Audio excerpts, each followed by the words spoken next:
Fancy meeting you here in this little old place. I'm Tish, and this is Echo Echo. Hey, what's up, everybody? I'm tired.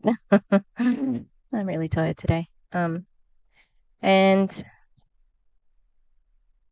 I'm still doing the Optavia. I think it's important. I'm keen about it. I just uploaded my reaction to John Maxwell, so check that out. He was terrible. I was disgusted by him, actually. And he gets the honourable. I called him see you next Tuesday when he suggested that the pandemic was great for everyone because everybody did well. And yeah, so I called him the C word. It's only him and Autumn Calabrese on my channel that get the See You Next Tuesday award, as Val pointed out in their message to me when we were talking about it. Yeah, so we're still at the Optavia. Word up? No, level up. I've said that wrong every time. It's late and I have to get up early to go and take my car in to get the brakes fixed and a new tire. Because apparently, I'm an adult and I have to take care of things that keep me going. I'm not happy about it, I'll tell you. Anyway, I'm tired. I am downloading this video, but I'm just going to watch it on the website. I don't mind doing it like this because you can see everything. Yeah, so like, subscribe, stay a while, have a swim if you want in your own pool. I'm not providing anywhere to swim. It's just a suggestion. You can take it or leave it. If only Optavia had that same point of view about everything, you know? Alright. So this is the MLM is Optavia. They are a diet MLM.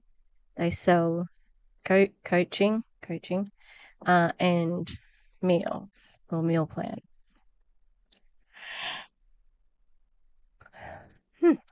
Their most famous thing is the 5-in-1, which is 5 Optavia fuelings that are high in price, high in processed food, high in everything, and especially high in how much they cost. Yeah. And this thing that I've been covering, if you're just dipping in now, there's part 6, so get on it. It's a conference for not even like an Optavia, like an official Optavia one. This is just one distributors. One of them is their team, and it's huge. So it is a little annoying, but it is what it is. So the 5-in-1 has the fuelings and a lean and green meal, and the average calories consumed by in a day, according to one. So I know some people have tried it. Brianna Jewell, and so her calorie count was around about 800, she said. Now, that is what a toddler is supposed to eat, so I don't know how they're surviving, but obviously, they are. Yeah, so what was I just saying? I'm tired.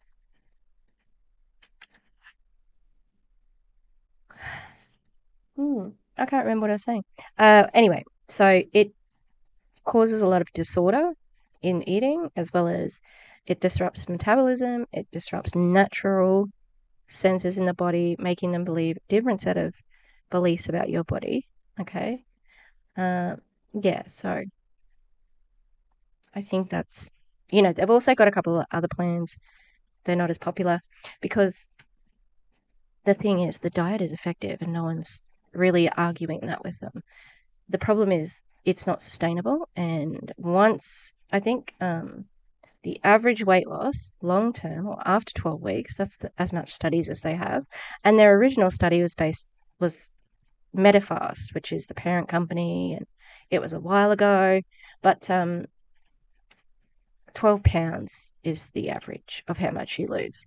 Like all that work and all that money just for £12? Oh, it's shafty. Shafty? Shifty. Uh, yeah, so I was watching Clowntown's video about Doug today, and he was talking about how, you know, how to recruit people, and he really, acknowledged that this is how you make money, in the group, get in the group, get on, any sort of parent board, etc., etc. So there's that. Doug's wife is Tia. She kicks fear in the face. That's her brand. Imagine having two parents who think um, their brand is like not eating. Oh, I think I just did a micro sleep. I don't know what's happening to my brain. Anyway, we're gonna call these guys Stop Optavia because we want everybody to stop Ovia. Okay. I don't know what's in this, but maybe it's down here. John Maxwell session 2. I might skip that because I did just do John Maxwell and he sucks. Oh, not Doug. Fuck. Who the fuck is Grady? Daniel. Family. Oh, Optavia kids.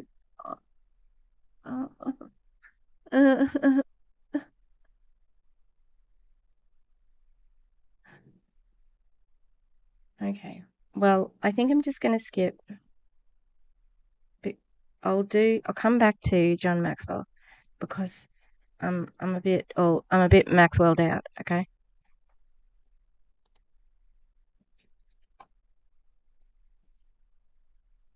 Martin. The master of my CEO. Sit down, you fools. From a young age, taking my soak into This the is Kill masses. Dude. What's up? This is Kill Dude.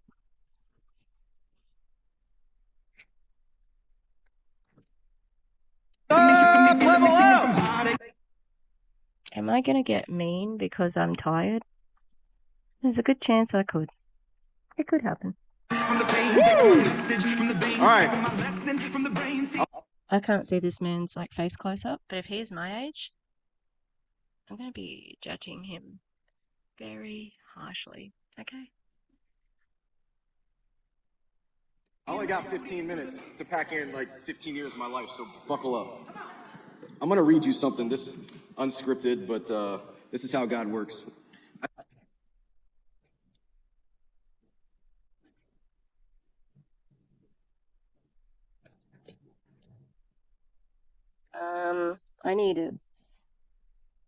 I need a sound, but I don't know if I have a retching sound. Now, I can do this. I can't look at. I can't look at it. I can't do it. I can't. Look at that. Look at the patches on his jacket. Instagram? Are you kidding me? And then, hello, I'm Ryan Tomating? Is that his name? Thug.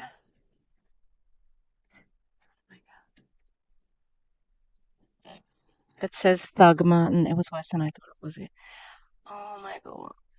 I will judge this harshly. I have a degree in from the School of Hard Knocks. You know, on Facebook when you can say you're from the School of Hard Knocks. I went to the School of Hard Knocks and they taught me about fashion. So this is how I know that it's the worst jacket in the world and I would burn it if it was near me. Like him say, he can take it off, but I'm burning that bitch. All right. God, that's the worst thing I've ever seen. That beats out Dave's capri pants. Man, this dude's been speaking for less than a minute, and I have been speaking for 5. And he deserves it. Bitch looked in the mirror and said, "Yeah, you're lying to yourself, Mr. Thug." I started writing this 4.5 years ago. Every single day. John said every single day. Every single day. Every day. I didn't expect him to be so white because he called himself a thug. Um,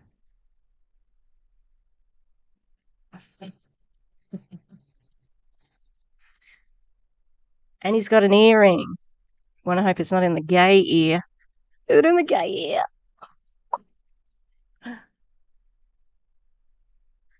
I'm really glad I skipped to this guy because what a fucking joke.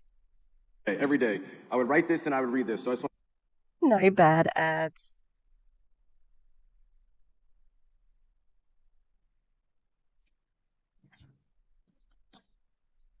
Well, I was just trying to think. Like, I know students with a better sense of humor than that. Oh my god, this is gonna be terrible. Please help me, God or Ariel, the mermaid, whoever's up in heaven. Please, just give me a break. We only just started, and I have. Oh, okay. I'm gonna let it play. Look, I hate that jacket. Oh, it's terrible. It's terrible. to read it to you. I'm recognized as an expert speaker alongside some of the best in the world. I speak on stages to thousands and tens of thousands of people to empower them to live their brand and be the greatness God called them to be. And he's got Facebook here too. What is going on? Look, I cannot move past it, okay? What's that green thing say? I want to get. Oh, I wonder what that says. Why did he bend down like and say it like this?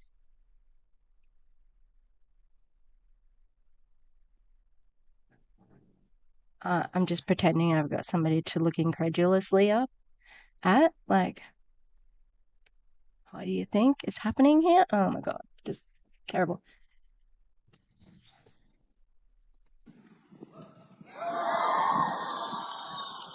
At that point, I had only spoken to a room of about 500 funeral directors at the most. He has got his earring on in the ear because he's got it in both. And you know, that means he's one of those queer sexuals. He's wearing his S&M out loud and proud. Sir, are you gonna go to what do they call it in San Francisco? Folsom? Folsom? You could fit in at Folsom with that jacket. You do well there. You do real well there. Yes, funeral industry. I'm not a funeral director. Don't get creeped out. I'm not a funeral director. We're not going to talk about death. We're going to talk about authenticity. But what I want to say is there's some of you that have been going, you know what, Ryan, I've been writing down IPD for 4.5 years. I've been writing down executive director for 3 months. I'm not there yet. Keep going.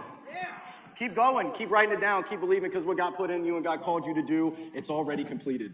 You just got to walk it out and you got to do it. Okay, that was off the cuff. Let's get down to business. Did you know that John Maxwell, I'm falling asleep. That's not a good sign. designer? Seriously, because we all have the same designer. We do. But you know what makes us authentic? Like we have different stylists. The stylist knows me. The stylist knows John. If John shows up looking like me, you're like, what the heck? If I show up looking like John, you don't really know me, so you may think that's normal, but it's not. This is authentically me. And I'm already running down on time. All right. So I want to take you. And you're wasting your time on like telling us that you don't have much time, bruh. It just makes me think that they didn't have a tech run because everything is so thrown together, you know? Back. So I get asked all the time, is like, you know, you're a marketer, is the whole get up, the dress, like the way you look, is it a marketing ploy? Is this a gimmick? No, this is not a gimmick, it's just authentically who I am. It's the only thing that I know how to be. I started my first company in death care in 2007, and it was a blog. And I was writing about, my background's marketing and advertising. I got duped into death care. We don't have time to go into that, but you fall in love with a woman, you'll just do about anything. And so, I don't like the way he's telling this story. It's confusing. And death care. So was he a doctor? Was he selling something else shitty? I think I'm gonna look him up in a second. If mine eyes will not deceive me. and it was a blog. And I was writing about my background's marketing and advertising. I got duped into death care. We don't have time to go into that, but So let me get this straight. You were not a medical professional nor a healthcare professional. That's who he means by anti-woke whatever. Um, and like, how does marketing and advertising relate to death care? What were you doing? Why is that part of the situation? Are there things for you to do, etc.? So why mention it if you can't go into it? Because you're telling them about this is your story. It's already over. Oh yeah, I've already got too little. Um, I can't remember. you fall in love with a woman, you'll just do about anything. And so I was writing this blog, and after about a year, I had 5,000 subscribers to this blog, but nobody had ever seen me. But I had a big following of people that agreed with the things I was writing about death care, how it could be disrupted, all these different things. And I had an idea one Saturday afternoon.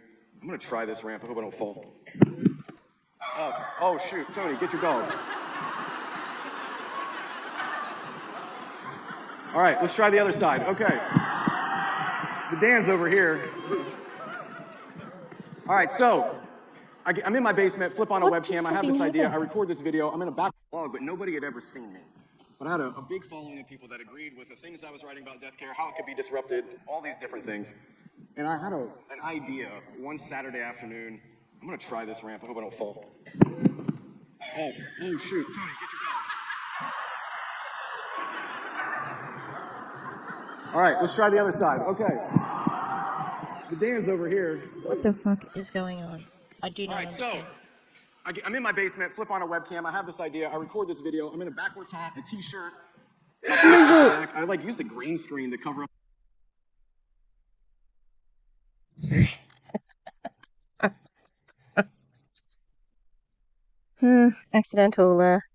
Accidental soundboard comes to the rescue again.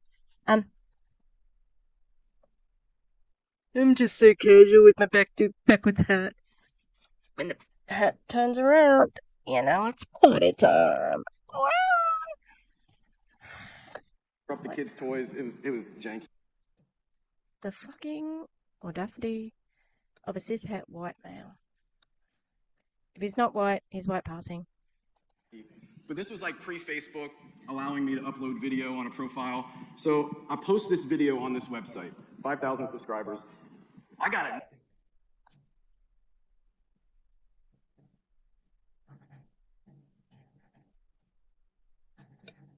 His jacket says disrupt media on the back.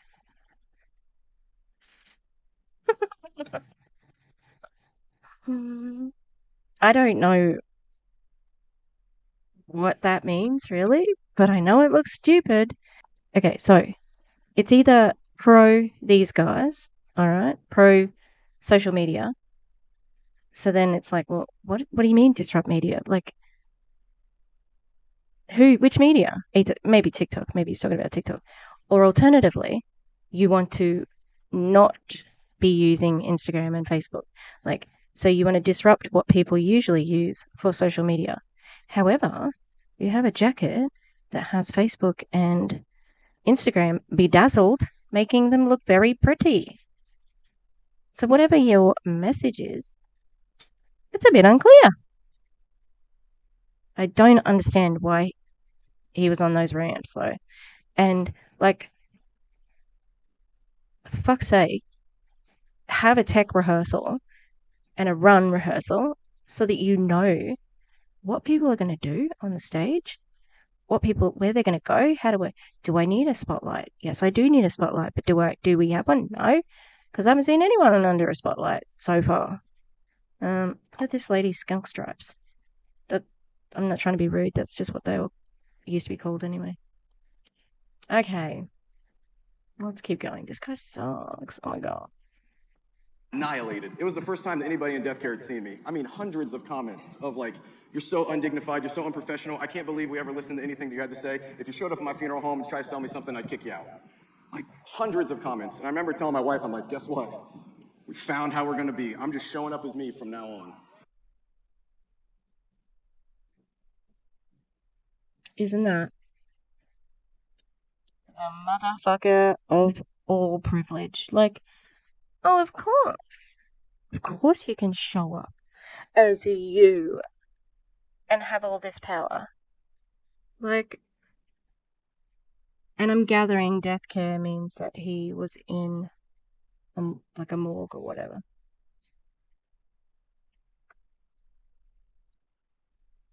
What's your problem? Any piped up. What's your problem? Yeah, we'll go to bed soon. Because here's the thing, when you create emotion and people get upset or people get angry, they get uncomfortable, they start listening more. They may not be clicking like, they may not comment, they may not share, but they're watching. And when you can create emotion, you can create momentum. When you create momentum, you create trust. When you create trust, now you get their wallet.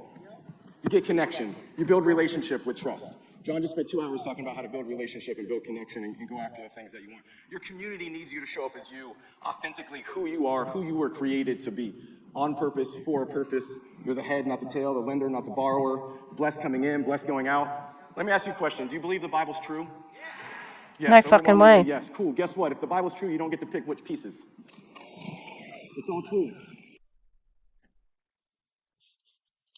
So um when Lot and his wife and daughters were walking away from Sodom and they turned around and turned to salt. True story? Oh, is that what you're telling me? Wasn't there a lady called Sarah who had a baby at like age 90 something?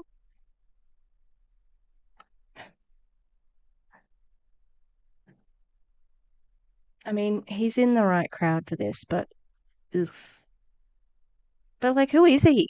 Who the fuck is he? Just some dick with his hat turned around. Well, he's got it turned around the right way at the moment, but I don't know. I'm just sick of these overly confident white men who are actually just fucking MLM hunbots, thinking they're the coolest dudes on the planet. And they're not.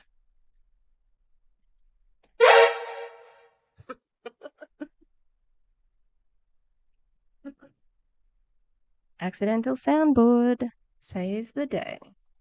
Blessed coming in, blessed going out. You got to be who you were authentically created to be. You feel me?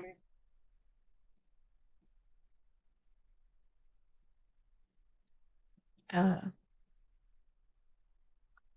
what else could you do, dickhead? You know? Okay, good. We're there. Where was I going? All right, so I got annihilated. At the time, I was doing sales for my father-in-law's business, trying to build my own thing, doing sales for his business. When I worked for him, I had to wear the suit and tie, the cufflinks, all the things. When I did my brand, I was me. And I had an amicable decision or a conversation with him. I said, hey, when I do me, can I do me and dress my way? And when I work for you, I'll do your thing. And I was so lucky that I had a gracious father-in-law that wanted me to pursue my dreams and my passions. He said, yep, you do you. That's awesome.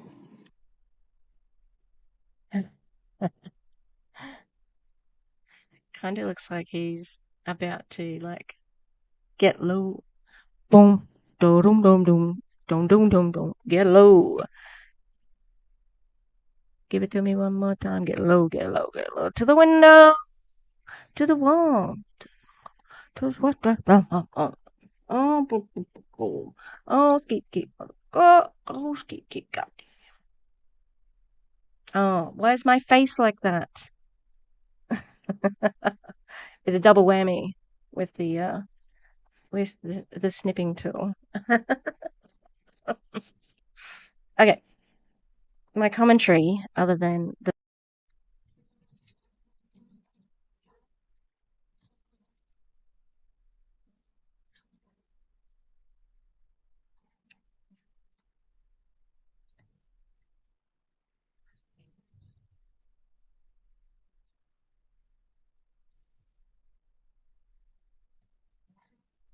How? mm, Hello again. Had to stop watching The Coolest Guy in the Whole World last night because my hard drive got full and then it was taking too long to clean. So here I am back for another, for the next part of the Level Up conference. We've been looking at this dude who thinks he's the coolest. He can't, like, he's cool. Just ask his mum. Uh, mm, putting my stretches back in. Um, I just don't know. I have no point of reference for him. Like, who is he? They didn't even really introduce him very well, you know? But he said, like, I did this video and, you know, it sounded like it went viral, but he didn't have a lot of support. I don't know. It was weird the way he said it. And then he was jumping on the ramps, like, oh, I'm going to test the ramps out. And there was one thing I missed in that other one. They've got an ASL presenter there signing her. Please leave deaf people alone. Alright, let's get back to it. That's Minnie. I'll be working on be working on this, which is it's gonna go on my learning wall. You can see Salvador Dali. There was words in between there, but they were made with chalk marker. I traced the pictures, okay, I'm not that good. Yeah, so we're doing surrealism. Now you say, oh wow, you're doing so much for the kids. Nope. This is for the adults who will be visiting my art room from other schools very soon. So I can pretend that I'm a good teacher in front of them. All right, let's keep. I think I went back a little bit, but yeah. Your community needs you to show up as you, authentically who you are, who you were created to be. On purpose, for a purpose. You're the head, not the tail, the lender, not the borrower. Blessed coming in, blessed going out. Let me ask you a question. Do you believe the Bible's true? Yes, overwhelmingly yes. Cool. Guess what? If the Bible's true, you don't get to pick which piece. No, because I already told this story about Lot and his wife in Sodom and Gomorrah. Slavery. Jesus rose from the dead. There's many things that indicate it wasn't true. Was Jesus a dude who existed? Probably, but no. Also, it's just like church with him. Everything relates to God, which is okay for Christians to say that. But this is not church. This is not your church. This is not where you heal your hurt. Because tonight, God is not DJing for your MLM Scammy Conference. Any faithless fans out there? Does anyone know what I'm talking about? This is my church. This is where I heal. If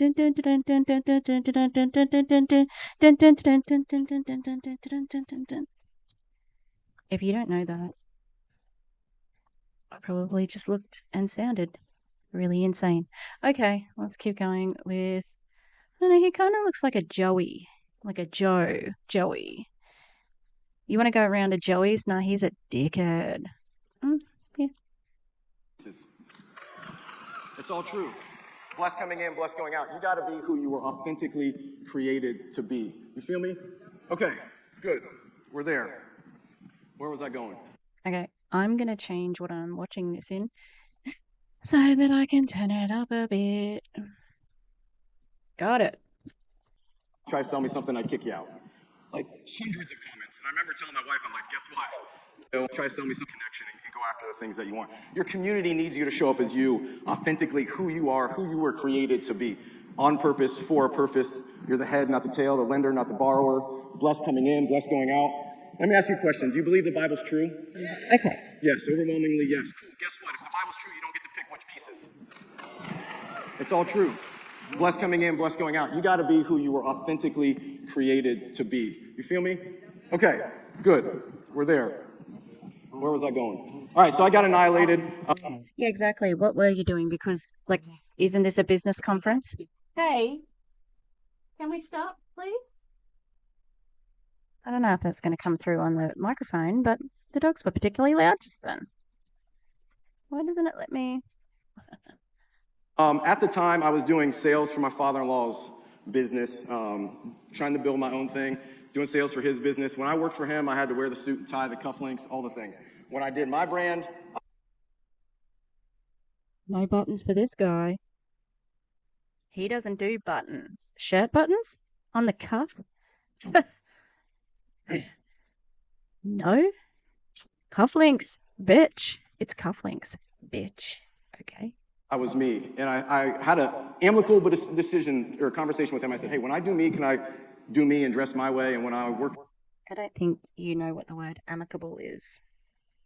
Like, it's some sort of agreement, isn't it? for you, I'll do your thing. And I was so lucky that I had a gracious father-in-law that wanted me to pursue my dreams and my passions. He said, yep, you do you. That's awesome. So I kept writing this blog, kept being me. I got asked to speak on my first stage in 2010. You were you? You kept. Because look, even if you're a little bit still growing as a person, you are you all the time. You know, like even if it's like, I wasn't myself. Well, that's not technically true because you are always you. Now I got in my head a little bit and I'm like, man, I'm gonna be in this room full of about 400 funeral directors. It was my first like public speaking opportunity in death care on a bigger stage at a bigger conference. And I wore a suit and it sucked. It was terrible. It was the most uncomfortable 2 hours of my life. Everybody was asleep. When I tell you everybody was asleep, there was a dude straight snoring, head down, snoring. It was terrible. I've never been so uncomfortable on a stage in my life. And I got off the stage and I said, that's it, that's the last time. That's bullshit. If you're charismatic, you can do it through anything. As much as we dislike Ray Higdon, where my Higlets are? Where my Higlets at?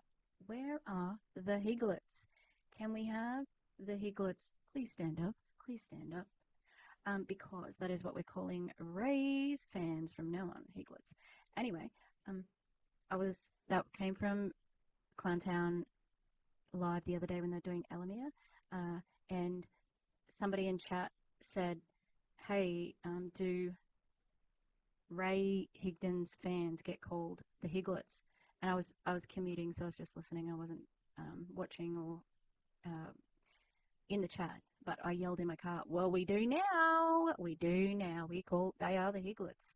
Anyway, Ray has the fashion of a middle-aged maths teacher, and he is still like I can see that he could be charismatic to people, not knowing what I do now, but like I feel a real affinity with Julie Anderson, and like we're both big Gen Xers, and well, I'm an Xennial, and as well as really loving music and having a lot of very similar ideas on life. Like she got drawn into it. So to say that I wouldn't be I'd never fall for that. I don't know. I might. So if he can do that in a polo shirt, you could do anything in a suit. You shouldn't need a costume to be authentically yourself, because that's what this is. This is a costume, dude. Like it's bedazzled to the, like I don't understand it. Maybe I need to do some more research. Now, being authentic has cost boardrooms. We do publicly traded content for publicly traded companies. I'll walk in a boardroom like this. Some people like it, some people don't like it. I've lost speaking opportunities because I won't wear a suit. I won't look the part. I had a guy come up to me after a presentation. He said, hey man, I love everything that you say. I agree with everything you say, but my funeral home will never use you. I'm like, why? He goes, I can't stand the way you look. I'm like, all right, cool. So, authenticity. But I rather lose money being me than make money being something that I'm not. Okay? So we got that. Be who you were created to be. I'm just gonna bang through 5 ways that I feel like living an authentic life. Through your brand, because here's the thing that we need to establish. All of you in your business, you are the brand. Nick said it earlier. Your community doesn't need Optavia, your community needs you. That's what they're getting. That's what they're coming in relationship with you. You just have the tool. And how cool is this? You got everybody's searching for truth, right? Can we agree in our country we need a little bit of truth? It's like you've got. I humans can handle the truth, Joey, because you don't really follow the truth as far as the gender spectrum, which has been scientifically proven, and most medical experts recommend transition as a treatment and cure of gender dysphoria. So that's the truth. Do you believe that? Um,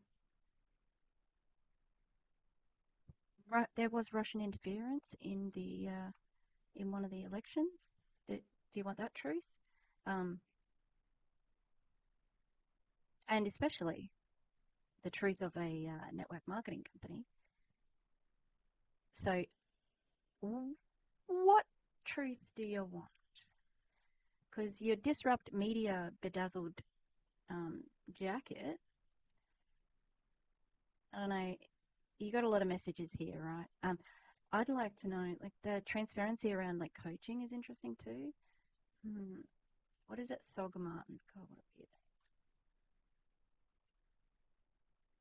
Oh, this doesn't. Usually with the other program, if you click anywhere in the thing, it plays, but this does not. Two things in your back pocket, like insanely true right now. You got Jesus, and you got Optavia is pretty true, right? Right? Did we not establish last night that if you do 5 and 1, you do it right, factually, it'll work? You got truth. That's easy. All right, disruptive. You got Jesus. You got Jesus and you got Optavia. I think if that were my future, I don't know. I'd stop taking my antidepressants and just wait for whatever happens, happens. I'm okay. I'm not thinking about hurting myself. I'm just joking. Yeah, look. Um, oh, I hate it. Like, I just fucking hate it. This is bullshit. This is just telling people you're good, you're so good, and you can be successful like me. I'm successful. You can do this too. And just over and over and over again from each person who's walking up to this podium. Now, the other thing too, these people all knew what their time slot was. Okay. If you have an hour with John Maxwell, it's an hour with John Maxwell. You shouldn't be going off on a tangent. You shouldn't be extending it. You should be, or feeling rushed. Or if I don't get to this, blah, blah, blah, blah. You know?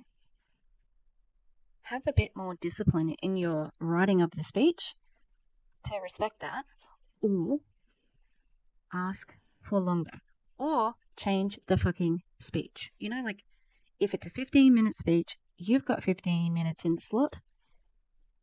Speak for 15 minutes, dickheads. You know, like honestly, it's very frustrating to hear all of them like, oh, I'm gonna run out of time.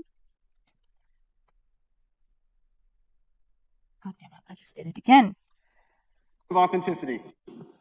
Authentic living requires pushing the grain, doing the hard work, and holding on to what you're meant to be, even when succumbing to mediocre standards would be much easier. It's easy to just blend in, right? It's easy to go with the grain, not rock the apple cart, tip the apple cart, whatever the thing is. It's easy. But Why don't you know what your own metaphor is? What the fuck? I would expect better because you're meant like this is a pretty big stage to be talking on right now. You're a big man up there with all your zippers, with all your pockets. Hmm? when you're called for a higher purpose, you're called to deliver a message, you're called to save lives. It's gonna upset people. It's gonna tip the apple cart a little bit. You gotta be able. Or whatever it is. You fucking kidding me? Absolutely not. Absolutely not. Nope. No one in Optavia is saving lives. Nope. The success people have is a short term only. All right. And you just want people to accept their position without having. No one can complain. Okay, that's what I'm trying to say. No one can complain. well, you're doing you just by existing, just by doing your everyday things. You're helping people. You're helping people. Yeah, you are. You're saving lives. Oh, that's disgusting. You're not saving anyone's life. Be you, be uncommon, and you got to be able to be authentic to who you were created to be.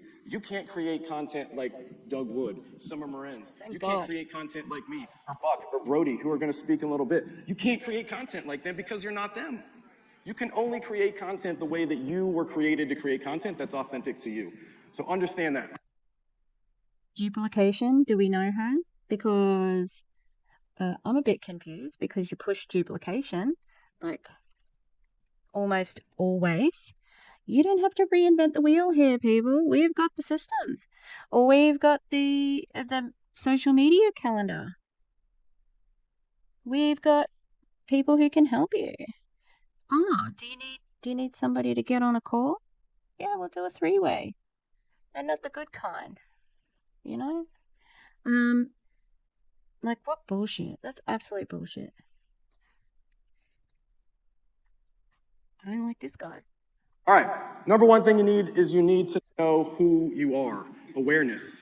You need to know who you were created to be. What's your identity? My identity comes from Christ. Your identity maybe comes from something different. But what is it that makes you who you are? This this comes from Christ. I just don't think he would have so many sequins on his jacket. Like Jesus, you know? Like, I think you're on your own there, Joey. There's times when right now the content that you're creating and posting in relationship to who you were authentically created to be as far as the East is from the West, and you're wondering why people aren't responding. You got to create content that's authentic to who you are at your core, which means that if you know who you are, you need to know who you are not. So, you guys were bragging. I know this was on Clowntown's latest video. They did Doug After Dark. Ugh, I threw up in my mouth a little bit then. He thinks he's such a stud too, like, and he is revolting. Um, what was I gonna say? Oh, he was talking about how they've got some people in Optavia who are 80. Um, are you expecting them to make TikToks and Reels to get on socials? I mean, before my grandma passed away, she was always really involved in her senior citizens like club. In fact, she actively tried.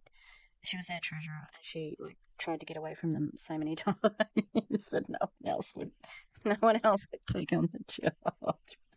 Oh, grandma. Anyway, she was very savvy with technology. Where'd the red go? Red, where'd you go? Why am I yelling at asking a pen where it went.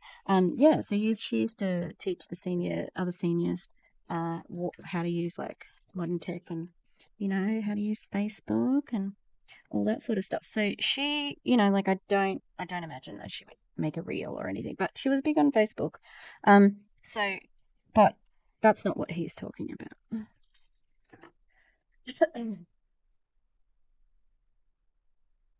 So, I had a conversation with my team one time. My team said, look, if you come out on stage and you do this, like it's gonna just create a lot of energy, it's gonna create a lot of emotion, it's gonna be good, you'll get people's attention, you should do this. And we went back and forth on it, and it was something that was completely outside of my comfort zone, and completely unauthentic to me. I'm like, no way, I'm not doing it. But then they had another idea. And they're like, let's throw up this slide. And I'm like, I could squeeze that one by. Here's what the slide was. I'm not gonna show it to you, but picture this. It was a scene from a movie, had two kids laying under, teenagers, not kids, sorry. Two teenagers laying under a blanket, and the slide said, social media is like teen sex. Everybody wants to do it, nobody knows how, and when you're done, everybody's left unsatisfied. All right, cool. You laughed. Try that at 8:30 in the morning with 300 funeral directors. Nobody laughed. It,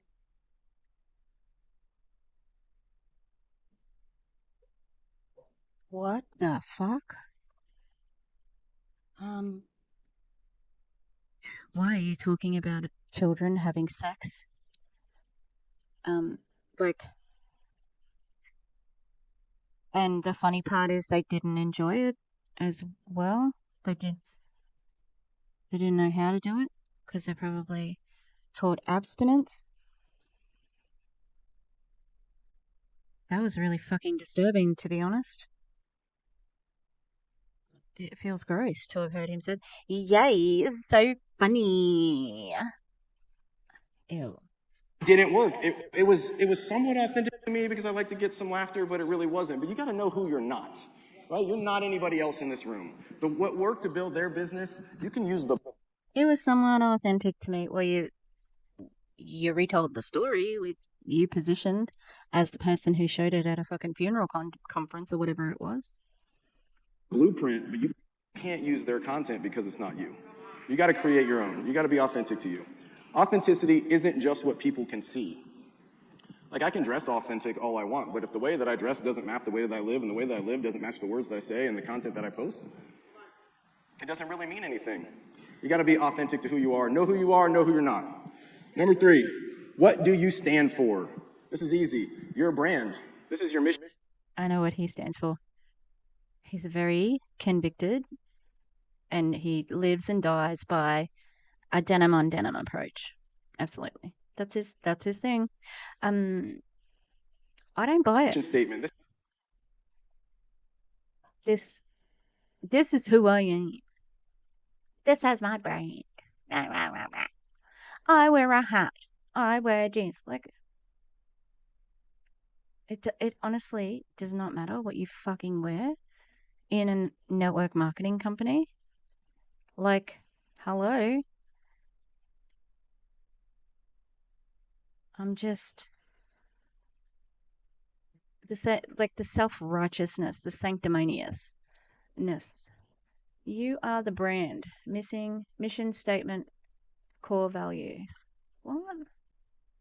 All left justified? Why? I don't like. What does it mean? Why? Who are you? I hate it. I'm tired because I had to get up.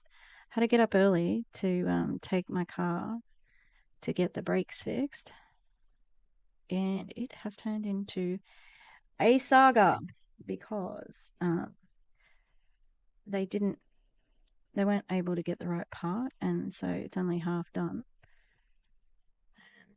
I was like really stressing out to start with because I have to go to get my needle next week, and I don't know if the car's going to be fixed by that day, um, and I've got to drive to work as well. But they have, yeah, so that's stressful. But it turned out okay because I didn't have to pay for the whole thing today, so gave me a little bit of breathing room with that. It just sounds like the car is the worst at the moment. Like it's, yeah. So that's my story. I'm tired because I had to wake up early to take the car in, and then walked around for ages, and now we're here. This is your core values. These are the things like Havilah talked about last night. What do you stand for? John talked about it today. What are your core principles? What is it that makes you different? What is it that makes you unique? What makes you authentic to who you are? It's you. Coming from this guy, he thinks he's authentic. He looks like every cool youth pastor, Justin Bieber looking. I don't know, because his surname's Thogmartin or whatever. I think that's because I think he had something to do with his with thug in his name, and I was like appropriation, and I think there is appropriation in what he's wearing as well. Like it's kind of casual, but something that you might see somebody who is black wearing. But he's not going to get followed around in a store, is he now? No. Somebody with black skin would, though. My Magritte, can you see? It's smudgy. Let's keep going. I don't like this guy. I've been talking so much. I've stopped this so much because he's terrible. When When you know who you are, now you know your brand. Now you know your His shirt matches his shoelaces. Nice work. Nice work, guy. values. You know what you stand for. This is a fun one. Blinders. It's going to take blinders because, again, when you're called for a purpose and you're on a mission and you're going up and you've got dreams and you're failing, people are going to throw rocks. When you're winning, people are going to throw bigger rocks. When you're telling them the truth and you're making them uncomfortable, they're going to throw arrows that are flaming. Like, people are watching just. Why would they do that if it were not something suspicious or weird or untrue? Huh? If it's the truth, you wouldn't have anyone slinging arrows at you, would you now? Just a thought. Waiting to say things. You got to have tunnel vision. You got to be able to put your blinders on and go, nope, God already wrote the story. It's already completed because the God doesn't finish anything. It doesn't start anything he didn't already finish. So when you're called, you got to put your blinders on. You got to get going. So blinders. Let me give you some things, and then we will relate this back to you. Disrupt media just comes across wrong. Too much bling. I think you appeal to a small majority of misguided funeral directors. Please sit on your hands and put them in your pockets. Your wild guests do. I don't even know what that word is. And waving of your limbs is incredibly distracting. My favorite one, and this guy has kids. Sad. So people are going to come out of the woodwork. You're posting too many pictures of your body. All you talk about is money and how you can be financially free and abundant. You should really.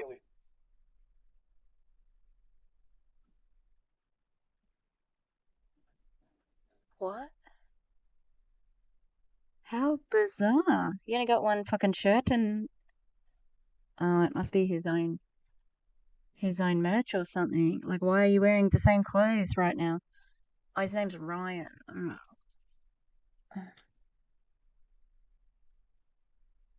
But oh, why have you got a slide dedicated to your haters? That's weird to present at this. Please sit on your hands and put them in your pockets. Your wild gesticulations and waving of your limbs is incredibly distracting. I mean, it's constructive criticism. I never used to know. Like, I asked, oh no, somebody was just giving me feedback when I was at uni, and they said, "Oh, you move around too much when you talk on stage." I'm like, "Oh my god, I didn't even realize." So yeah, I did not realize. So maybe he doesn't realize that that could be worded nice, a little bit nicer. But I don't understand why he's wearing the same clothes, except that he's like disrupt media. Oh, good. On his Instagram bio, it's got that he loves Jesus. Nice work.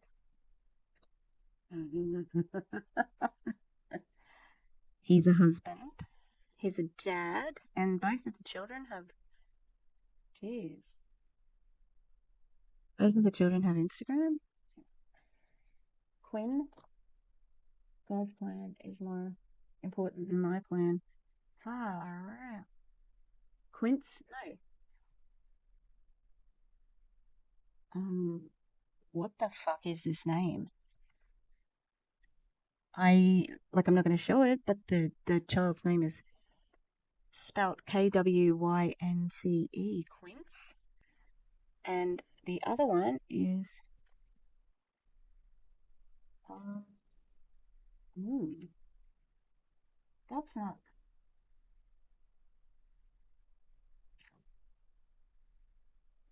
what? Kieran? Karinka? Karinka.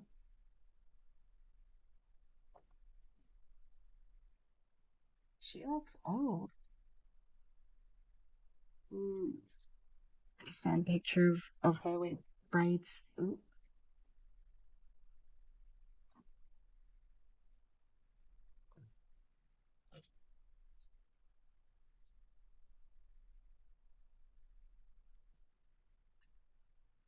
I don't know how to pronounce her name. Karinka? Karinka. And it's spelled KyhrynKha. And I'm watching her currently getting baptized by Doug Wood.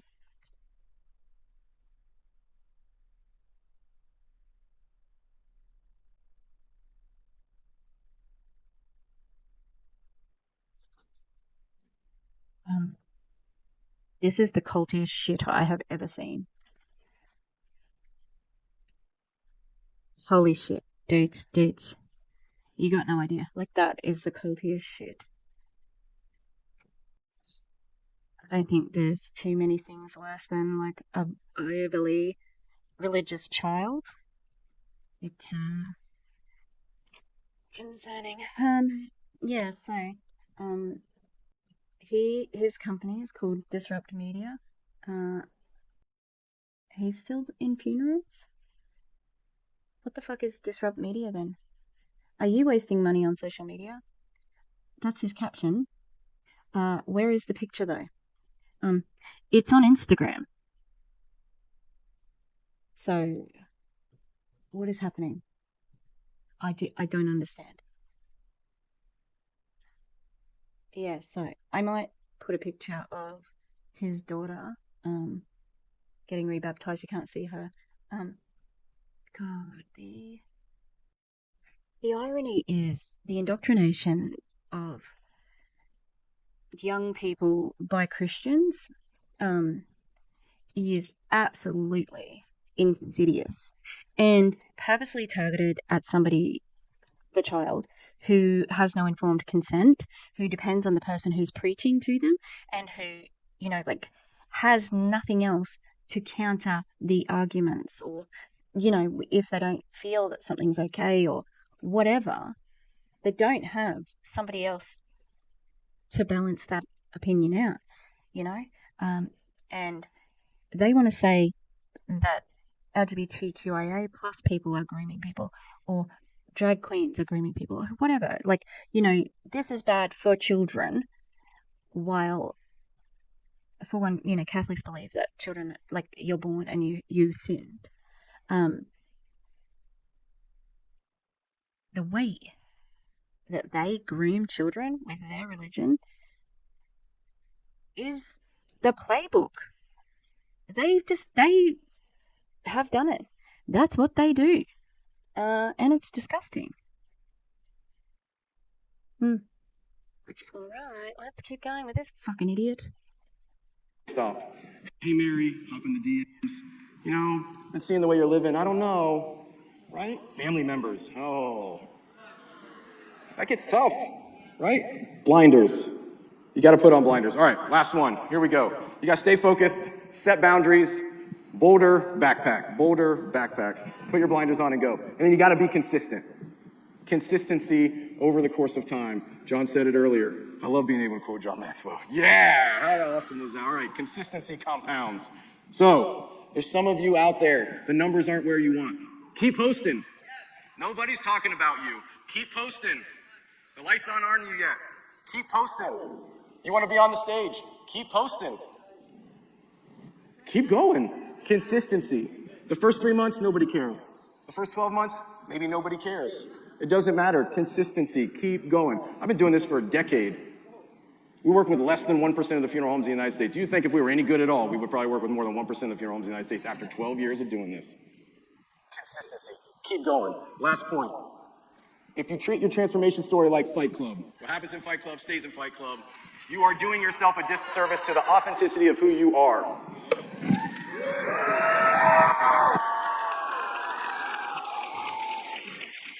Look, I get it. I'm a business owner. You're a business owner. We are just inundated.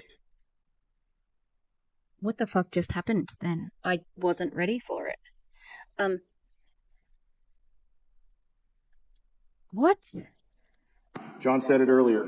I love being able to quote John Maxwell. Yeah, how awesome was that? All right, consistency compounds.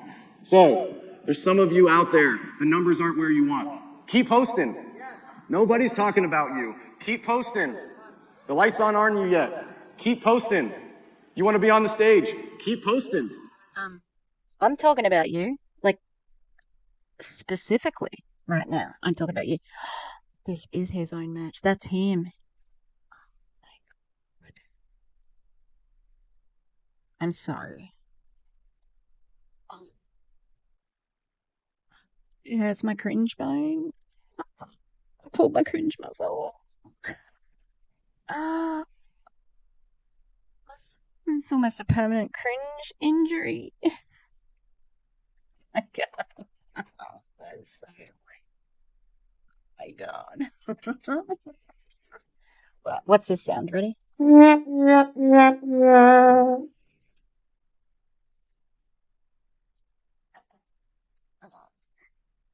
was perfect. That was fucking perfect. Okay, that was as good as his ending. Like, yeah. Okay. Keep going.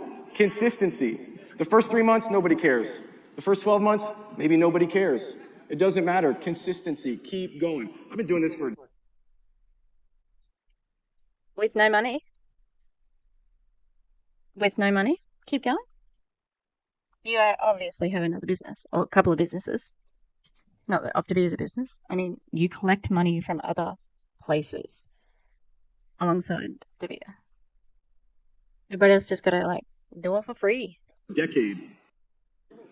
We work with less than 1% of the funeral homes in the United States. You think if we were any good at all, we would probably work with more than 1% of the funeral homes in the United States after 12 years of doing this. Maybe you're not doing it right, dickhead. Consistency. Keep going. Last point.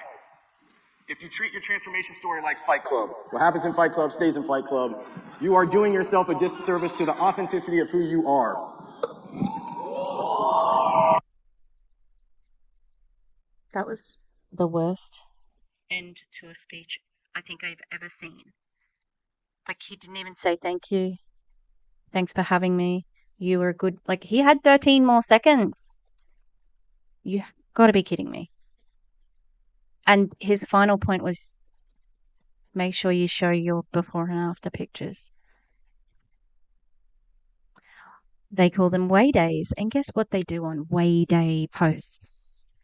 They troll the comments looking for fresh blood. So that's why the transformation pics are important. That was so weird. Why the fuck did you finish your speech like that? I don't like that guy at all. He sucks.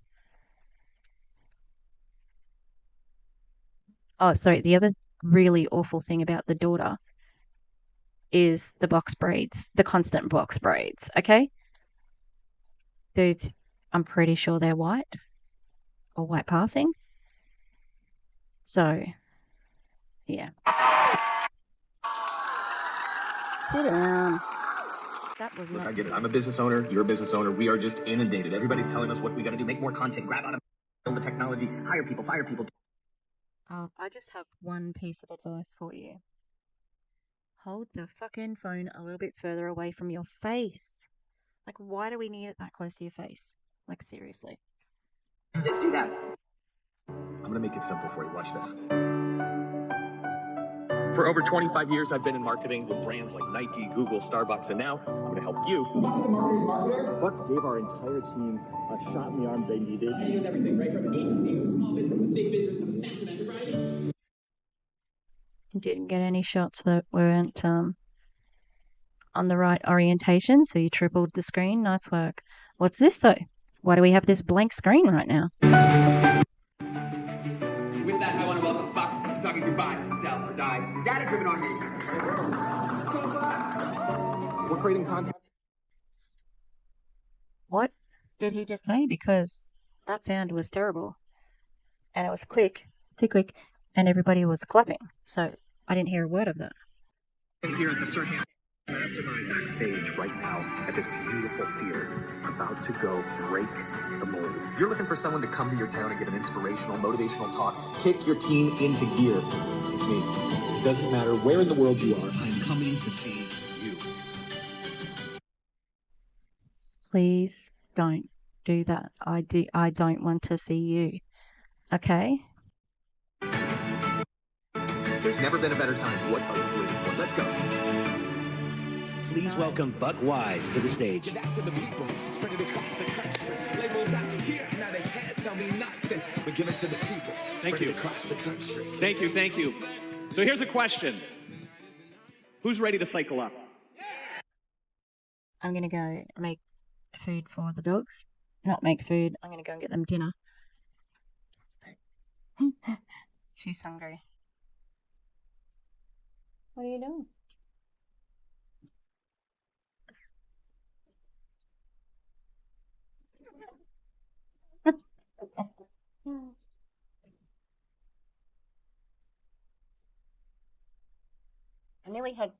nearly had two. Jump on. Yeah, so I'm gonna go get dinner for the dogs, and then I'll come back and watch this idiot. Oh, he might be good. Maybe I'm judging him too harshly already. But he is speaking at an Optavia conference, so my expectations are low. Get low, everybody. Low, la la la la la low. Yeah. Everything sucks, and I hate Optavia. Stop Optavia. That's what I hate.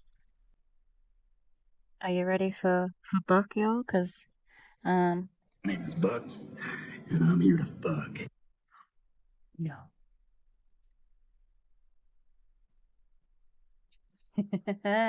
That's what I thought of immediately when I first heard his name. His name is Buck, and he is here to fuck up your metabolism and your relationship with food. All right, I'm eating buns. Buns. Let's go. Are we ready to cycle up our content right now? Okay, I have a few more questions. I want you to be honest with me. How many of you want, I'm gonna test the room, see what kind of room we're in. How many of you want to build a bigger pipeline? Okay. How many of you want to be able to give more? In order to do that, what do we got to do? Make more money. How many of you want to do that? Okay. So in order for us to do that, we need more People. Team. Build a team. Build a team. Also, hey, you can't promise that they're going to make any money. Are you kidding me? And pipeline? Hello? Ray Higdon has entered the chat. Where my Higlet's at? Like, more? relationships. That's I was right. He means people. White part out loud. Buck. Who's here to buck up everybody's metabolism and relationship with food? I'm not going to say it every time, but just know I'm thinking it, okay? Just know. where it's all done. In those relationships, you heard Ryan talk about authenticity. Authenticity is the father of trust. Trust in a relationship is how you convert, it's how you build pipeline. That dude before, Joey, Ryan, he's the most inauthentic man, like, next to Doug. Like, that's not who he is. It's an act. It's a salesman act. I feel like my responsibility today, and what my intention is, I love giving intentions. My intention is to help guide you to do that. So what's interesting is we hear Maxwell talk about the fact that in the cycle, there's steps. Do you guys remember the steps? There was a testing phase. But in order to test, what was the first phase? We have to start. How many of you need to start, and you know you need to start? How many of you are not creating, you're absorbing? How many of you? Today we're gonna start. In fact, we're gonna stand up right now together. Everybody stand up, and we're gonna do a creator challenge. This is priming alert. Also, how many of you are absorbing and not starting? Tell me that you want them to create a team. You want them to recruit so you get money. You don't give a shit about their fucking health journey because you just said. You just presented absorbing as subservient to starting. Okay. This is just my interpretation of it because absorbing means you're on the plan, you're doing the diet, you're doing the exercise, you're absorbing information and you're learning. It's terrible information, blah, blah, blah. Not thinking of that at the moment, but that is what he's referring to. Starting is starting the business, and that's recruiting. Tells us all we need. That's what this is, Optavia. You can't just lose weight. You have to be recruiting. You have to have a team. 60 seconds. We just learned about authenticity, so I want you to be you. I want you to be true. There are no rules. I want you to go for 60 seconds. You could go live if you want to. You could do a TikTok dance, whatever it is you want to do. 60 seconds. Turn on that video camera. Turn on that money maker. I don't think that I would be caught doing even a pretend TikTok dance. Please don't do that. and I want you to create right now and talk about what Level Up has done for you. Are we ready? 3, 2. Awesome. Oh, look. There's Dickhead right there. All of these people are going to be talking at the same fucking time now. It's going to be a sea of noise. No. Look. This is a stupid idea. Yeah. Oh, yeah. Someone said, we're doing this now? Yeah, we're doing it right now. 3, 2, 1, go.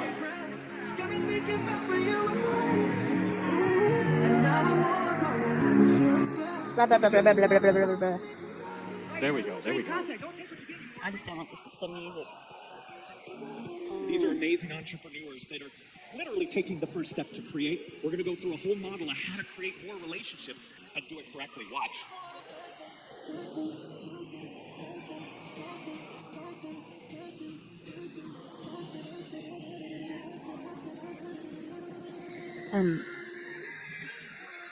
Are we live? Definitely can see a lot more white people now that we All right. have the lights on. Lock down the lives. Wrap it up. Here's a few more questions for you as you wrap up your content. Everybody loves it. I want to hear it. I want to eat. Everybody loves a 50-second live where there's a chance nobody got on. Time well spent. What did that feel like? Give me some words. I want one word. What did it feel like for some of you? And let's be honest. Scary? Loud. You fucking idiot. Like pointless. Because 1 minute. Dumb. Stupid. A waste of time. And energy.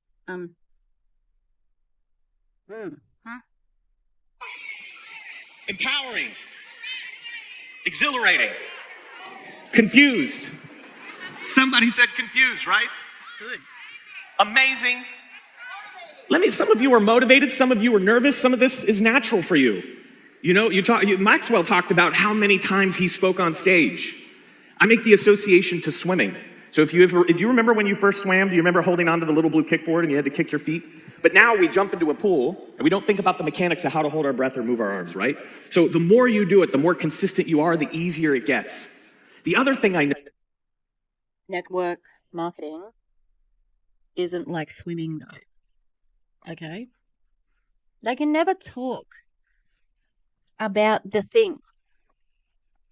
It's always metaphors and stories because there is no fucking certainty in network marketing. So they have to borrow it constantly from other things. No, is that where there is confusion, there is always failure. So I want to give you a guide. I want to give you a little step-by-step guide that's going to have you more. Give me an F. I'm failing right now because that was fucking confusing. What are you talking about? Confusion can lead to curiosity. And then curiosity could lead to you learning something new, right? Is that a failure? Damn, I have not been watching this guy for very long and I've already stopped it a bunch of times. Confidence in your ability to create, more confidence in your ability to make connections and build relationships. Does that sound good? Okay, this is just a little background of my experience. Traditional broadcast, I did television, radio, worked for iHeart for 15 years. I built an agency, sold an agency, worked with really cool big brands. And so what I learned in all of that is the order of importance. So as we start to construct, as we start to learn how to create better content and make better connections, the number one thing we need to think about is data, information, informs the strategy.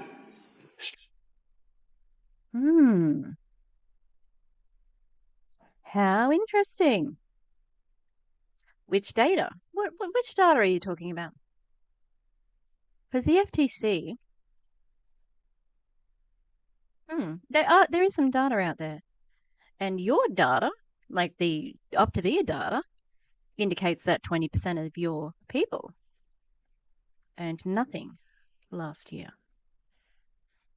How ridiculous. And these guys like this, who had, like D-list celebrity radio, side person, not on the main list, not in the, on the main channels, becoming MLM like people.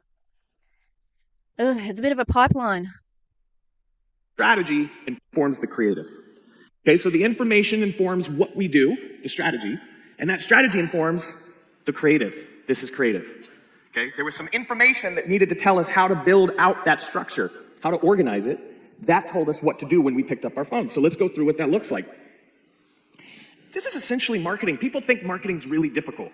It's a lot of smoke and mirrors. I don't really understand. I hear a lot of buzzwords.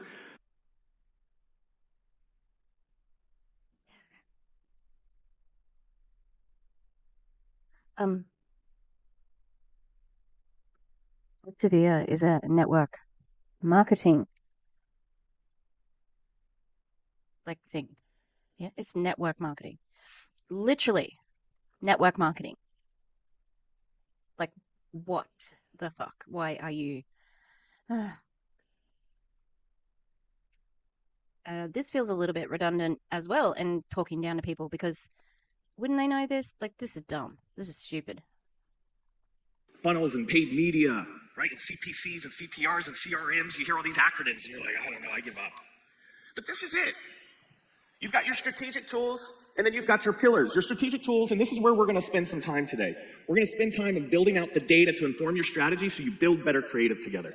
So if you're taking notes, in the strategic tools, you've got your brand house, that's who you are, your target audience, who are you talking to, and then you've got the KPIs. Where are we going? Why are we going there? Understanding the map of what we're trying to create together. Once you have strategic tools, now we go to market. Where do we go to market? Simple. 3 pillars: owned, paid, earned. There's nothing else. That's it. Owned, paid, and earned. I call that the playground. That's where we get to play. Owned, paid, and earned. Could you change that last one to unpaid? Maybe.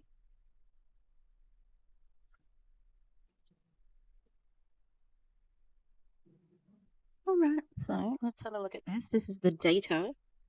All right, so we've got this one here is from Abdaisism. What the hell is that? Let's have a look at it. Hopefully it's a chat GPT.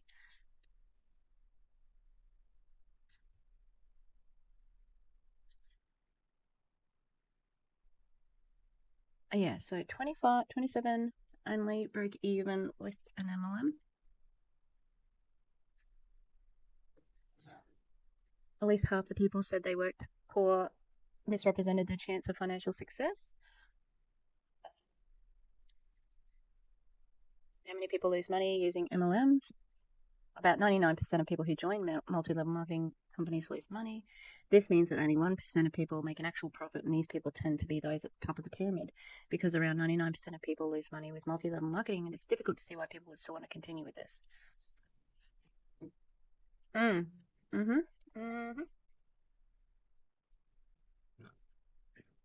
then from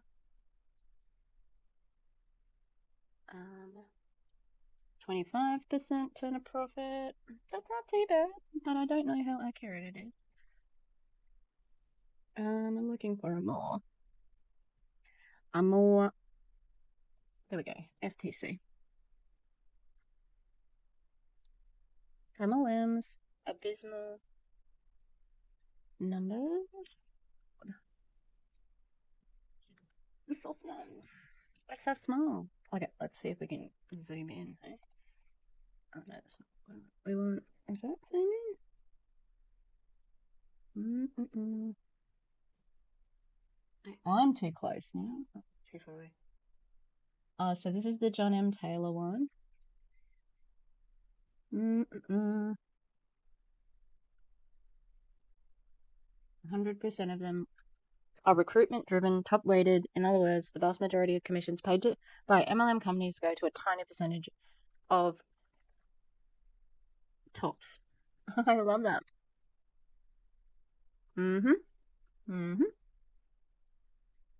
So that's the data that I have. Vastly different to the data you're probably referring to, right?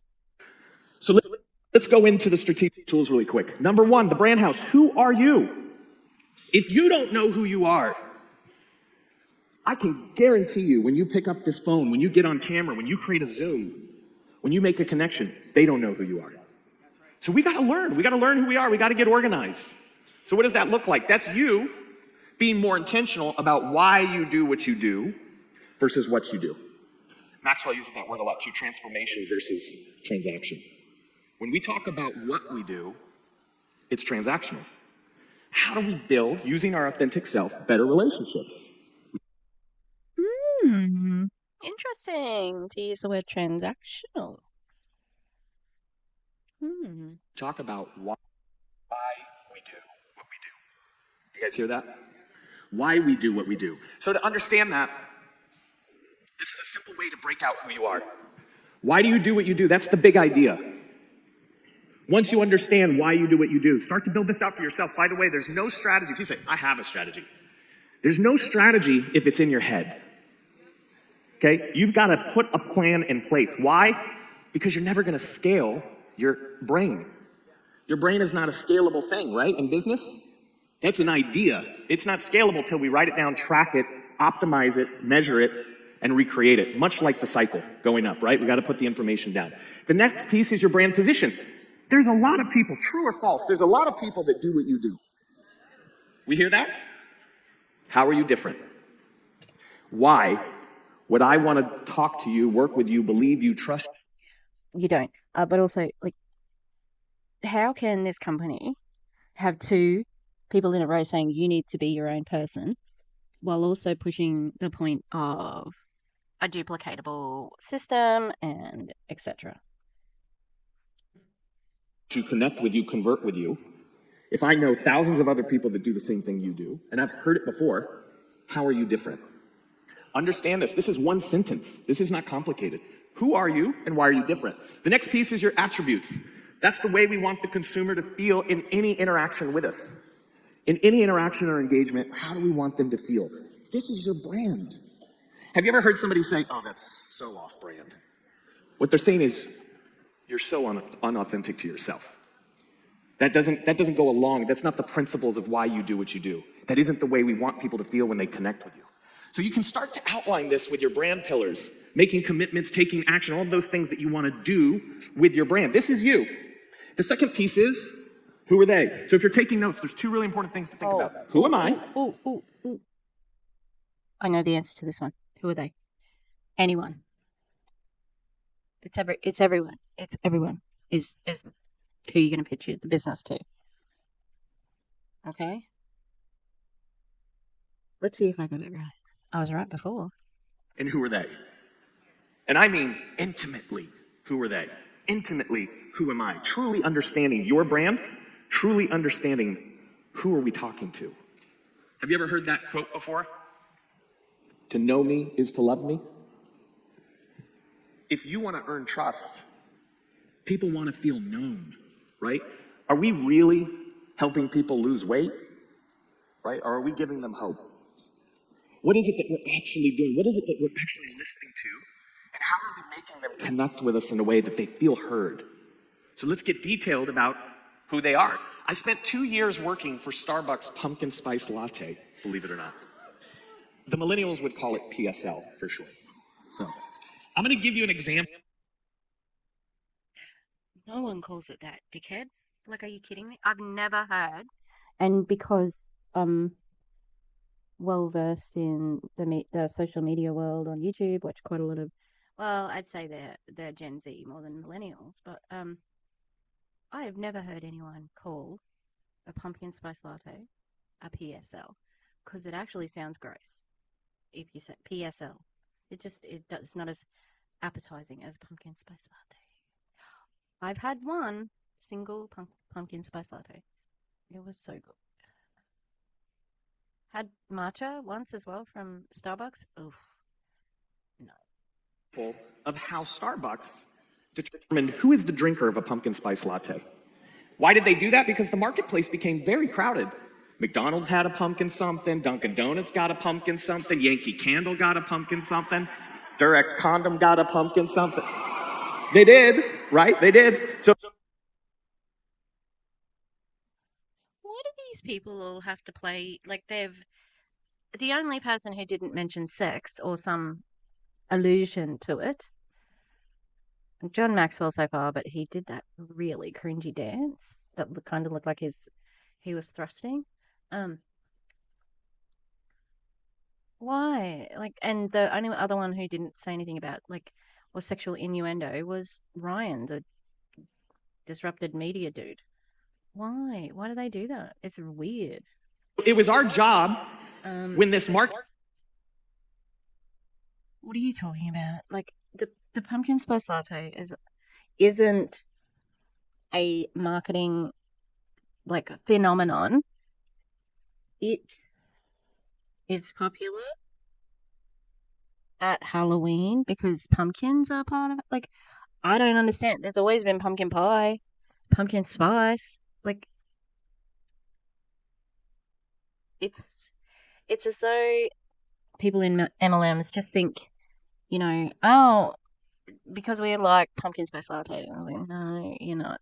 They use it as a teaching tool very often, and it's like apples and oranges.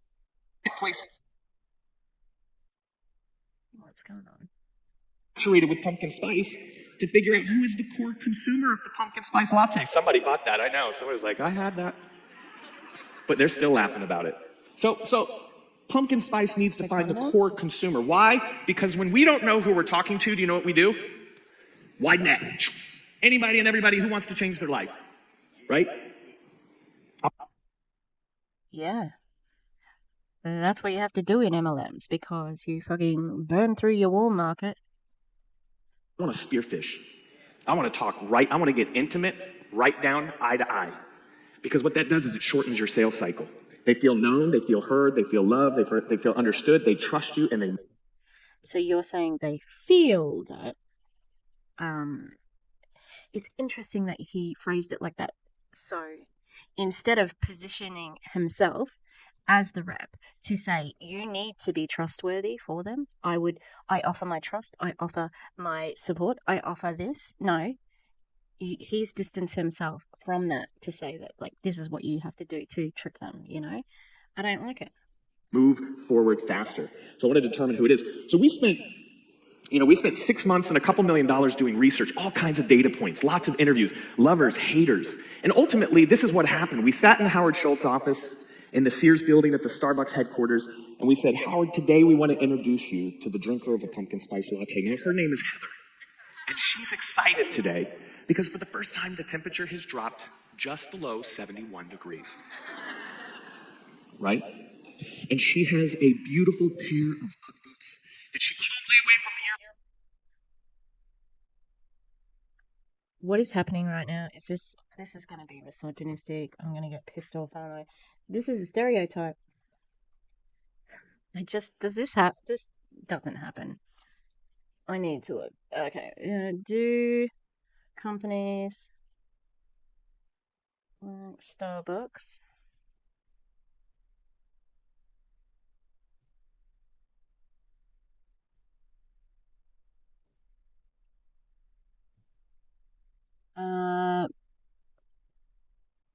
have a target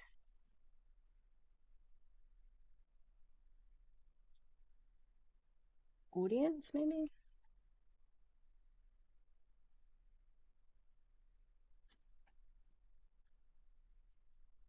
Hmm.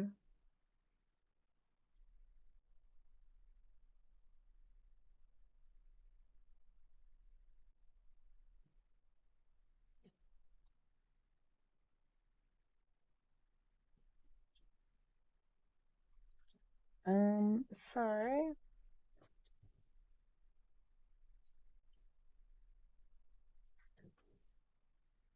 hmm. Look, it's possible, but I'm just saying, so the demographic, this is like an overall one, and it says um, but it's not as specific as this Heather. It's got, here's what Starbucks market segmentation, targeting, and position look like in a chart. The targeting ages 22 to 60, the gender is male and female, and obviously non-binary. I don't know when this is from, but non-binary. occupation, professionals, employees, and students, life cycle, single people, young married couples, single people, region, Americas, Pacific, and urban, psychographic, middle to upper class markets, their lifestyle, reformer, aspirer, explorer, achiever, mainstreamer. Benefits sought. They like a place conducive for work, formal and informal meetings, enjoying a premium quality coffee with relaxing ambience, degree of loyalty, hardcore loyalty. Okay, so that all makes sense, right? I don't buy this header that he is going to stereotype.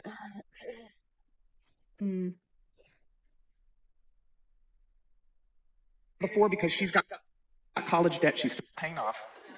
But she's excited to put them on because it's 71 degrees. And she's already planned out exactly what Starbucks she's going to go to because it's the first sip of the season.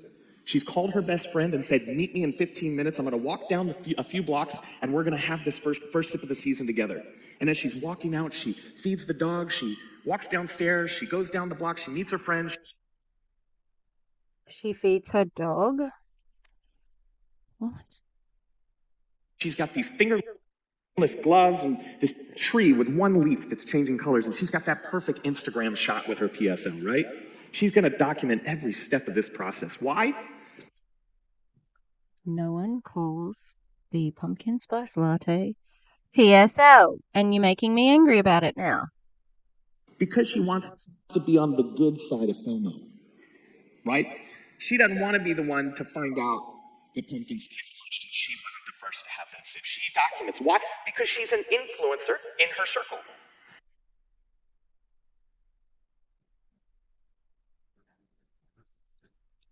Oh, once again, the audacity of a cishet man, like white cishet man, white passing. What the fuck?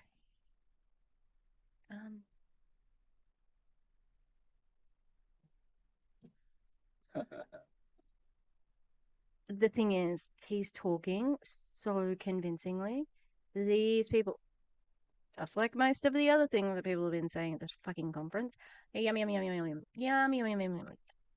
I love how this tastes.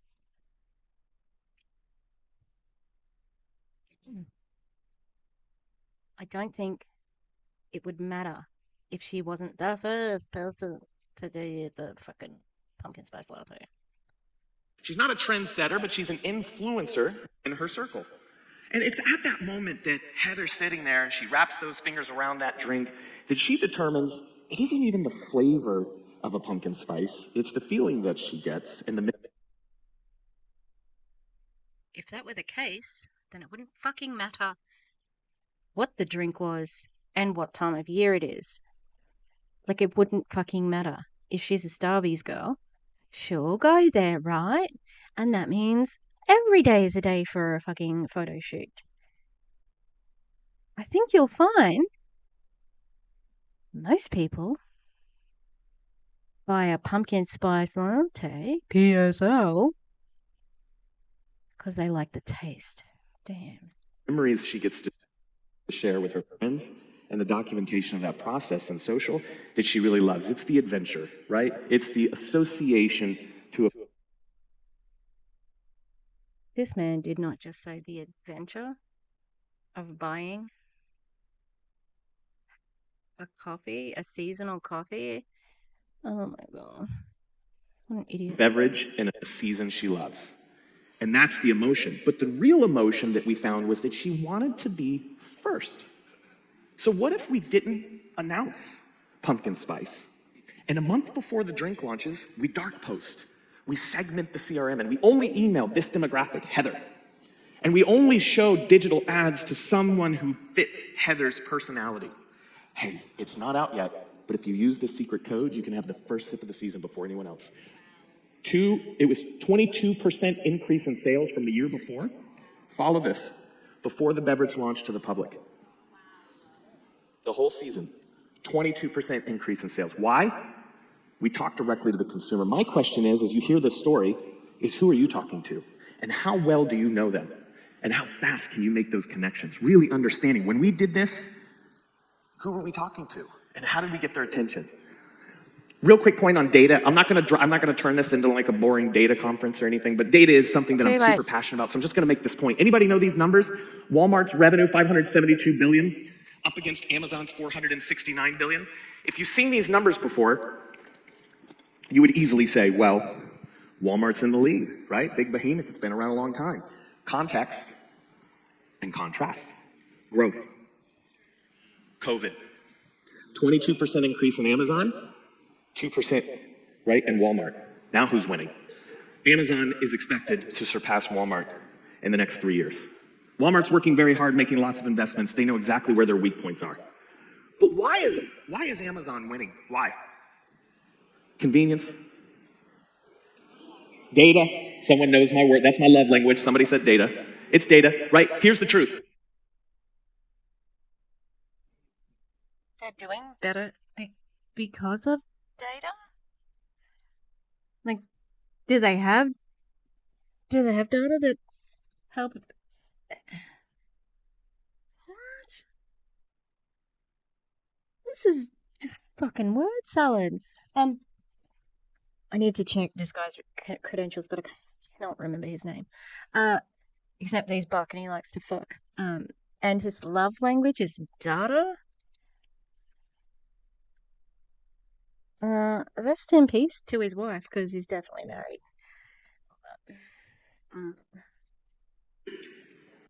They know you better than you know you. They have 862 data points on you. They understand you. My daughter's out of diapers. They showed up at the door. I didn't even know she was out of diapers. Right? I'm like, they did not invent Alexa to play music. They learned the behaviors in your house to sell you more things. Okay? So this is why data is so important. Right now, in the billion-dollar company space, it's a data war. Who has more information? Why? Because they want to know you more. They want to make connections faster. They want to super serve you. I will be the first one to put a chip in my arm and just scan it and buy things. I'm okay with that. You know, I'm all right with it. But let's be progressive for this crowd, I think, Buck. Especially Kev, who does not seem to like that sort of invasion of privacy. But down to it. Let's put a content blueprint together, because I've been talking up here. I've been talking, 40,000 feet in the air. Let's get down to actually putting some of this to use and getting some takeaways. Are we learning so far? Is this good? Yeah. Okay, good. If you said no, I don't know what I would do. I'm sorry. It was just not going to happen. It's easy. Data and science. This is data and science. We're going to mix the two together. 49% of salespeople, half this room stand up. Everyone here stand up. Over here on this side stand up, and then half from here over stand up. Just as an example. Even in the balconies here, stand up here. Will not these in particular, this is just a visual example, will not hit their sales goal in any organization. Almost half of an organization will not hit the sales goal. Okay? All right, you can sit down. I know you guys will crush it in particular. I don't mean you specifically. But here's what we know. So when you know that these numbers, half the sales organization is going to do it, what can we use in our favor? What tools, tactics, and techniques can we do to hit those sales goals faster? Here's another data point. A 70% increase in conversions when we are face-to-face.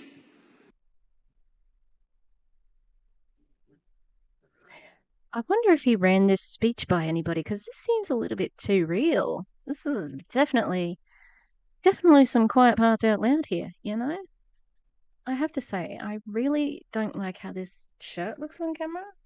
It's so light. I don't know. There's a nice pink, I suppose. And it looks a bit too... doesn't look nice. It looks like, I don't know, too casual. Yeah. Lots of people are going to fail at it. Yeah. Am I face-to-face right now? Trust me more than if you were watching a live stream, I promise you. When I say face-to-face, I don't mean in person.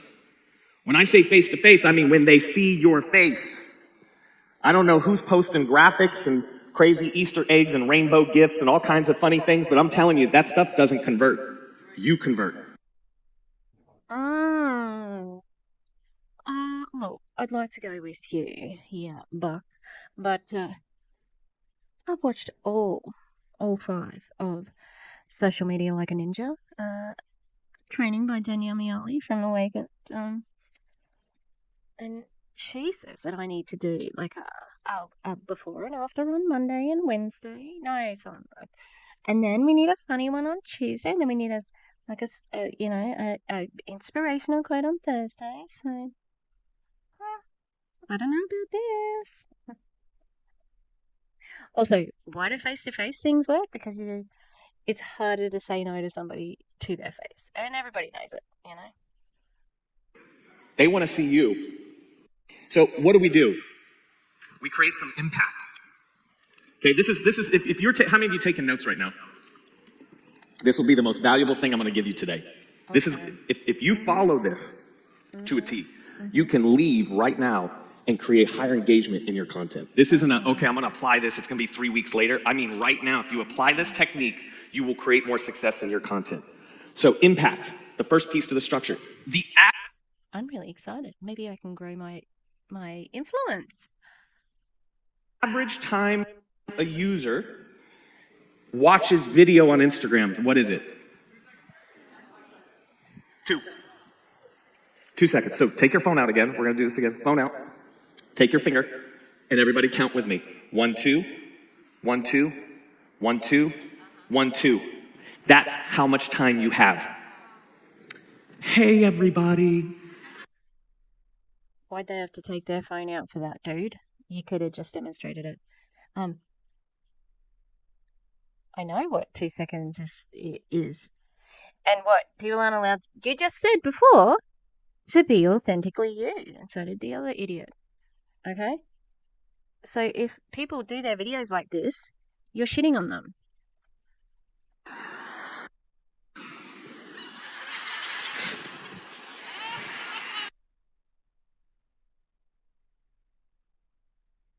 These people are just desperate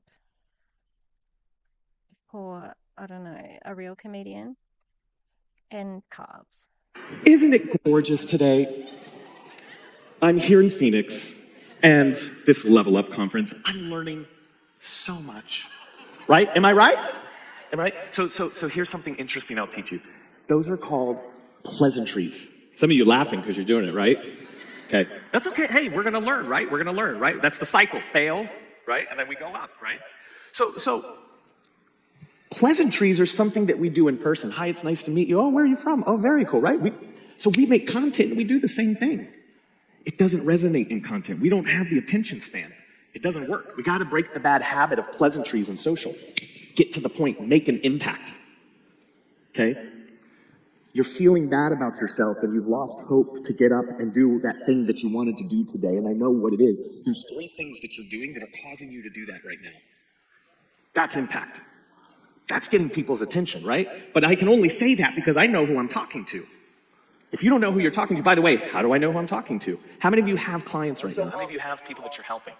Okay, that's data. Go back and talk to them. Hey, can we have a coffee? Can we have a lunch? Can we have... Sorry, I'm trying to find his fucking name. Call. Ask him questions. What do you do? When do you do it? What time do you wake up? Why did you make that decision? Who did you check with before you made that decision? What makes you feel good? What makes you feel bad? Start to study. Look for the trend line. Look for the trend line. Okay, we're gonna roll through this really quick. So impact. First 2 seconds. Make an impact. Second thing we need to do. Value proposition. You got my attention. Now you need to create value.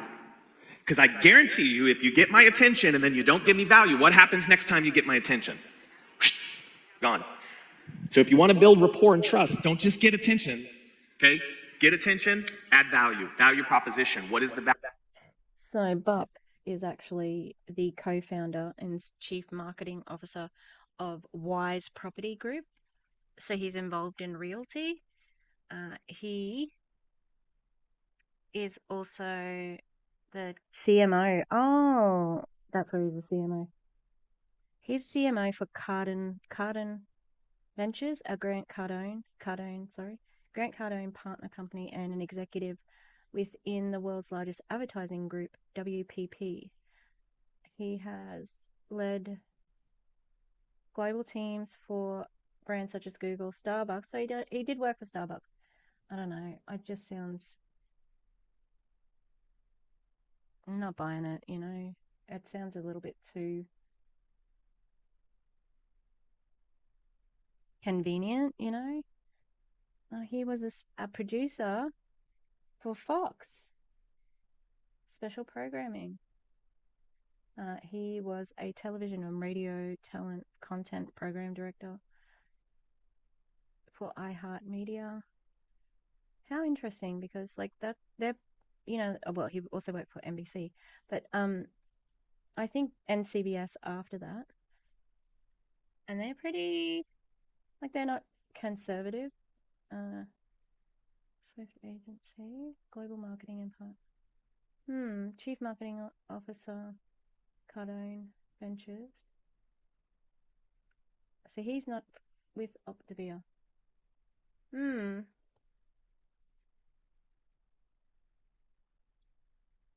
Interesting. Value. Hey, here's 3 things so that you don't feel bad and you don't feel hopeless. Here's the value. I'm going to give you the value. Credibility. Once again, there's a lot of people that do what you do. Why are you the one to do it for me? I've helped people before. In fact, this is why he's not an MLM, like natural MLMer. Like, he's only sort of new, or seems like it anyway.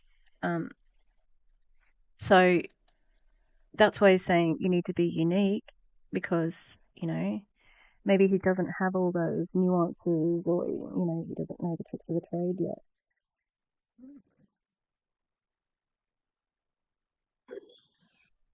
Doug helped me, right? He's given me advice and he's motivated me, and it's changed my life. Third-party validation, some ways to get credibility. Third-party.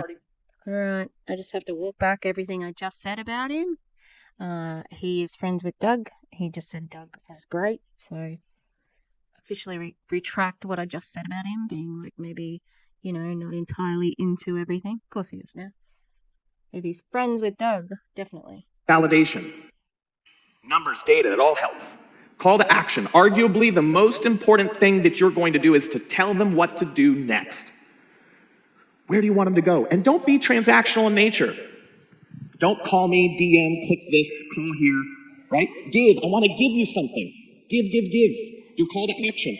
So transform. Don't transact. Transform. Give. Stop asking. Give. I could give you tons of examples. We're going to end on this. What? Ultimately, we talked about failure with John Maxwell, right? What can you give? You just said I'll give you examples and moved on.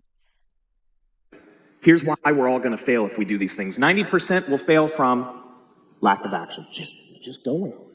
He used the word fail fast. I say get it wrong to get it right. If you don't start, you're never going to learn. You got to just go. Fear of failure. So many times when we do this, guess what we're afraid of? The people closest to us. Dropping my phone, because I broke the screen on my iPhone 12, and if I broke it on my iPhone 14, I would be upset about that. Right? What are they going to think? I'm an influencer now? Right? Your ex-boyfriend, he still watches, right? Your co-workers, when you quit that job to start your new career, right? They're not, guess what? They're not your customers. And you're afraid of them. Perfection over progress. Once again, just go. But they are your warm market, so you can't burn the bridge, dude. God, I could have done this. How much did he get paid? Probably a few grand. I would have been able to do this speech better. And then the last thing is, how can we build true, authentic relationships? How can we earn trust, understand who we are, understand who they are? And let's build that trust faster, convert more deals, build that pipeline out, and build legacies that we all dreamed of doing to help more people. Am I right? Thank you guys so much for the time. I appreciate it. Finish connecting. I'll show you it. I always knew I grew up a little bit different than most people. Here's today on the ranch. I knew I was a hard worker, I loved to help people, and I knew I was creative. And I thought, how cool would it be if I could help build and create content for online business owners that would help them stand out and sell more products or services. At the age of 19, I launched my first ever brand agency. I remember hopping on the plane to Florence, Italy for my first brand client session, and my life was forever changed. We have worked with tens of thousands of people in over 70 countries, helped them build, launch, and scale their brands online. If you take anything out of my story, know that one yes can create a generational legacy. And it does not matter where you grew up. You have been chosen to show up and build a whole new world for yourself. Are you ready? Please join me in welcoming. I'm going to stop there because I've got lots of content already.